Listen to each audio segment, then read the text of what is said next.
passe à la partie électricité de cet examen. Donc, premièrement, l'étude de la charge du condensateur. Donc, on met l'interrupteur K à la position 1 à un instant choisi comme origine des dates. Le système d'acquisition informatisé adéquat permet de tracer la courbe d'évolution de la charge Q de T du condensateur.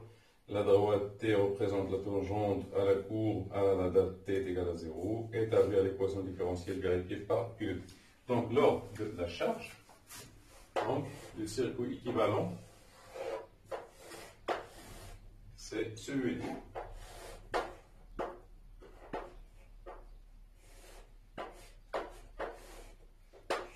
Donc, dans la position 1, dans la position 1, on a ici une résistance R, voilà, donc et E. Donc, toujours, on choisit un sens arbitraire du courant. Donc, pour le récepteur qui est le condensateur, donc ici on a eu C. Donc, toujours, il faut choisir la convention récepteur et U, R. Donc, établir l'équation différentielle vérifiée par Q de T au cours de la charge. Donc, toujours, il faut choisir pour le générateur la convention générateur et pour le récepteur la convention récepteur. Convention récepteur pour le récepteur, c'est-à-dire le sens du courant est inverse de celui de la tension. Donc, l'équation différentielle, donc on a E est égal à UR plus UC. On me demande l'équation différentielle vérifiée par Q de T. Donc, E est égal à RI plus UC, c'est quoi? C'est Q sur C. UC, c'est Q sur C. Donc, I, c'est dQ sur dt. I est égal à dQ sur dt, ce qui implique que E est égal à R dQ sur dt plus Q sur C, ou bien E fois C qui est égal à RC dQ sur dt plus Q. C'est l'équation différentielle vérifiée par Q. Soit vous la laissez comme ça, soit vous la développez de cette manière. Deuxièmement, trouver la fonction en fonction des paramètres du circuit, des expressions, des constantes pour que, oui, on nous donne la solution de cette équation. Q de T, donc deuxièmement, Q de T qui est égal à A facteur de 1 moins exponentielle de moins alpha T. On nous demande de trouver en fonction des paramètres de l'exercice l'expression de A et de alpha, des constantes A alpha pour que, oui, soit. Donc, c'est une solution. Donc, elle vérifie l'équation différentielle. Donc, on doit vérifier que c'est une solution. On doit remplacer. Donc, c'est une solution. Donc, elle vérifie cette équation différentielle. Donc, dQ sur dt pourrait être égal donc A fois 1. Donc, c'est A. Donc, c'est 0, la dérivée de A, des constantes. C'est 0. Donc, moins, donc c'est A alpha. Donc, c'est A alpha exponentielle de moins alpha. Donc, je vais expliquer ici. Donc, le T est égal à A moins A exponentielle de moins alpha. Donc, la dérivée dQ sur dt, la dérivée de A, c'est une constante, donc c'est 0. La constante, donc moins A, donc A, c'est une constante. Et la dérivée de exponentielle de moins alpha t, c'est moins alpha. Il y a moins alpha exponentielle de moins alpha. Voilà, donc elle est égale à quoi? Elle est égale à A alpha exponentielle de moins alpha t.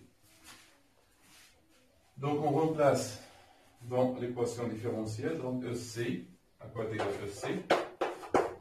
elle est égale à RC fois d qui sur dt, c'est-à-dire fois A va exponentielle de moins alpha t, plus Q qui est égal à A, facteur de 1 moins exponentielle de moins alpha t. Donc, elle dit Q, voilà, elle dit c'est Q de t, elle dit c'est dq sur dt, c'est dq sur d. Donc, C, à quoi est égal? Qui est égal à RC alpha, RC A alpha, exponentielle de moins alpha t, plus A, moins A, exponentielle de moins alpha t.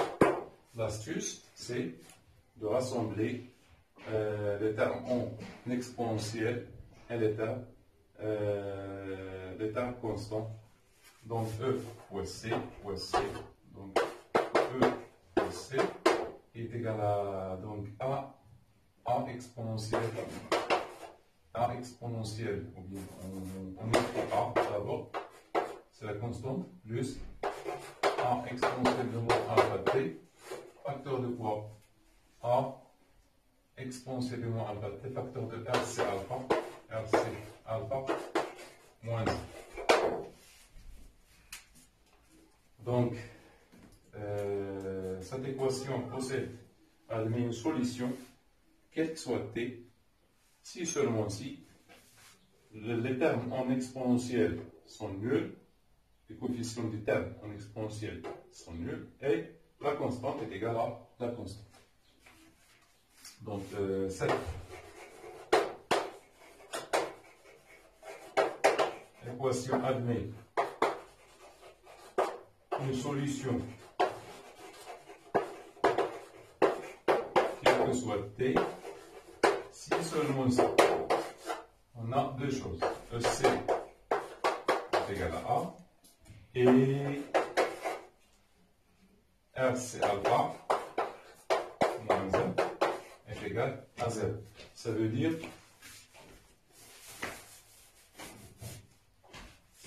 que A est égal à E fois C et alpha est égal à 1 sur S. 1 sur R. Donc, les deux conditions, ou bien les deux expressions de. Alors, pour la question suivante, c'est la détermination de Q graphiquement, c'est-à-dire en régime permanent. Voilà.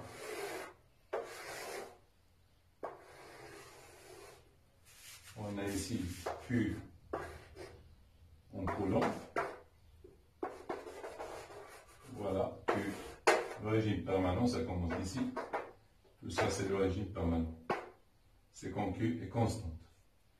Quand Q est constante, c'est le régime permanent est égal à 100 millisecondes. Taux, on nous a donné la tangente. Donc, ici, c'est taux. Donc, taux, on le trouve, est égal à 1 milliseconde. 1 milliseconde. Alors, la question 4, c'est montrer que la capacité du condensateur est égale à 7 égale à 10 microfarad. Donc, on a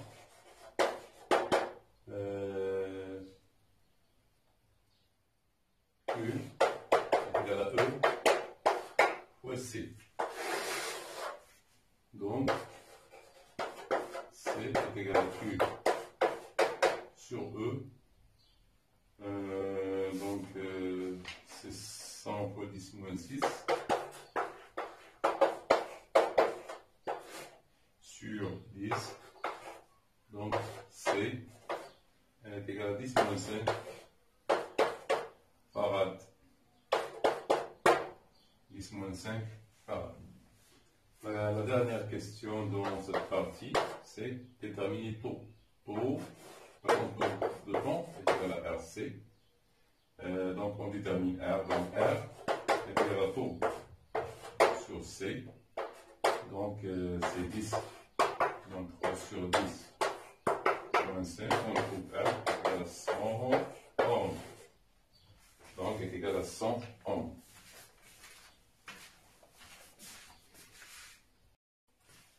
Alors on passe à la deuxième partie. On a un circuit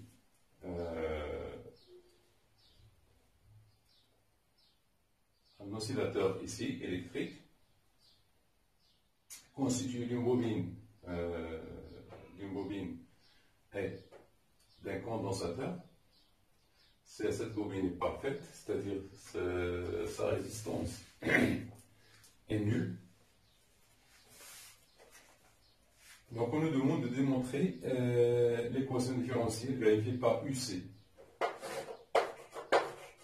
Toujours on choisit un sens arbitraire du courant. Et ici c'est UL. Toujours, ce sont deux UL et UC. Donc dans cette représentation, UC plus UL est égal à 0. Donc c'est Q sur C, ou bien UC, on le laisse, donc c'est DUC. Donc UC plus L dt sur dt est égal à 0. On sait que I est égal à dQ sur dt est égal à C DUC sur dt. Ce qui implique que dI sur dt est égal à C d carré U UC sur dt carré. Donc I c'est dQ sur dt et Q c'est C fois U. Donc dQ sur dt est égal à 7 dUC sur dt. Maintenant, on a dI sur dt, donc c'est la dérivée de I, de I par rapport à dt. Donc, il faut dériver une autre fois dUC sur dt. On obtient C d carré UC sur dt carré. Donc, l'équation devient UC plus NC d carré UC sur dt carré est égal à 0. Et c'est l'équation différentielle vérifiée par UC. Donc voilà. Donc c'est d carré de UC sur dt carré plus 1 sur LC. UC est égal à 0. Donc on nous a demandé de démontrer cette équation-là. La deuxième question, on vous donne ici 3 représentations de UC et on vous demande de choisir laquelle est compatible avec cet exercice. Donc, pour nous, deuxième de 1, indiquer la courbe qui représente l'évolution. Donc, on sait que UC de 0 est égal à E, c'est-à-dire le condensateur est chargé à T est égal à 0. Si vous vous souvenez, on est arrivé origine permanente, puis on a ouvert l'interrupteur. Donc on a basculé l'interrupteur vers la position 2 au moment du régime permanent, c'est-à-dire le régime permanent, c'est-à-dire le condensateur est chargé. Et cet instant de basculement, on l'a considéré comme origine des temps, comme t est égal à 0. Donc en plus, l'équation différentielle,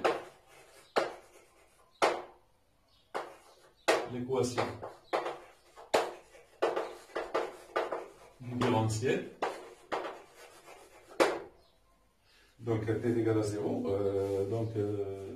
exploitons d'abord UC de 0 est égal à E, il ne reste que A et B, que la figure A et B. C'est-à-dire la figure C, on a UC de 0 est égal à 0, donc est à éliminer, à exclure.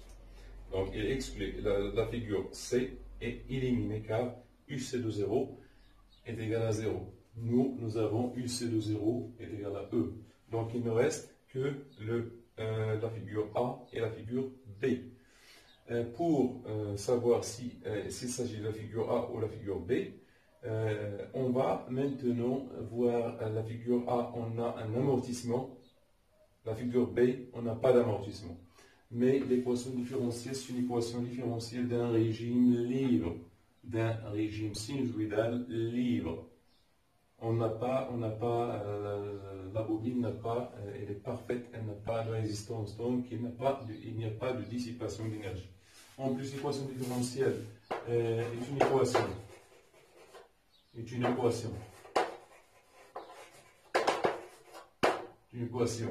Représentant un régime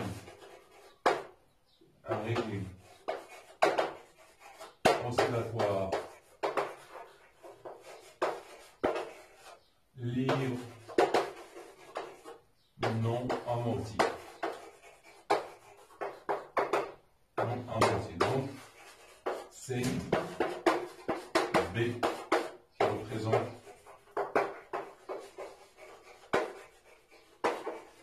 représente UC.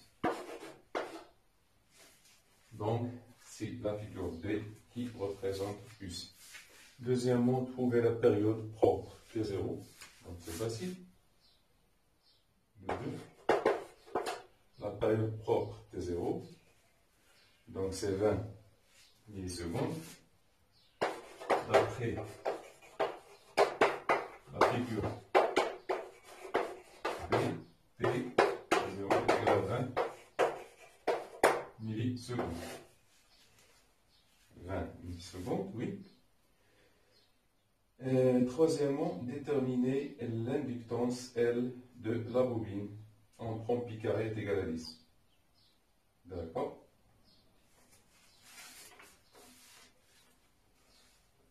D'accord? Donc 2, 3, ou bien 3, la question 3.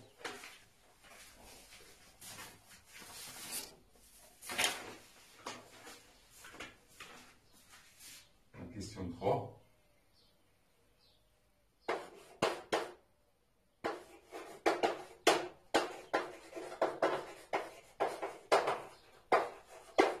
Détermination de L. On sait que T0 à quoi est égal, c'est 2pi. La racine de L, c'est. Ça, on le sait. Donc, L est égal à T0 au carré sur 4pi carré.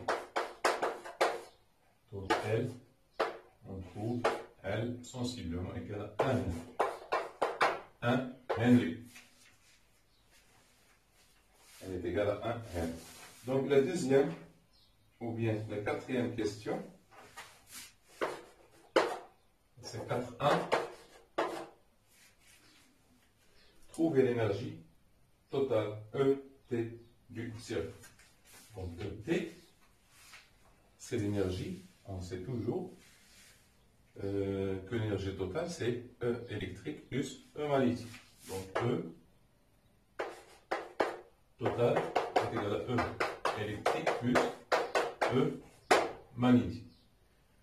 Donc pour déterminer ET, il faut se référer à l'instant T est égal à 0. À l'instant T est égal à 0. Donc ET est égal à 1 demi C plus C au carré plus 1 demi L pi au carré. À T est égal à 0, on a UC est égal à E. I est égal à 0. Pas de courant à T est égal à 0. À T est égal à 0. Pas de courant qui circule dans le circuit. À T est égal à 0. Pas de courant. Donc I est égal à 0. Du coup, I est égal à 0. Du coup, E magnétique, il est égal à 0. Donc ET est égal à ET de 0. Égal à 1 demi C plus E au carré. E au carré. Donc, T T soit égal 1 demi, je ne sais pas combien. C'est 5 10 moins 4. Donc, pour E au carré. On déduire l'énergie magnétique. L'énergie magnétique de M emmagasinée dans la bobine à l'instant T est égale à 12 millisecondes. Donc la dernière question, c'est déterminer, en déduire l'énergie magnétique E magnétique à T est égal à 12 millisecondes. On sait toujours que E total est égal à E électrique plus E magnétique à tout instant. Donc E magnétique est égal à E total moins E électrique. Donc E magnétique à T1, donc T1 égale à 12 millisecondes. E magnétique à T1 est égal à E total moins E électrique à T1. E électrique à T1, donc E magnétique à T1 est égal à E total moins 1 demi C UC de T1 au carré. Donc, à 12 millisecondes, on a U7 égale à moins 8 volts. D'après le schéma. Donc, E magnétique à T1 est égal à E total qu'on a trouvé. Donc, c'est E total, c'est 5 10 moins 4. Moins 1 demi C, c'est 10 moins 5, fois 8 au carré. Donc moins 8 ou 8, c'est la même chose. Donc on trouve que M à T1 sensiblement égal à 1,8 10 moins 4 jours. Donc c'est facile cette question n'est pas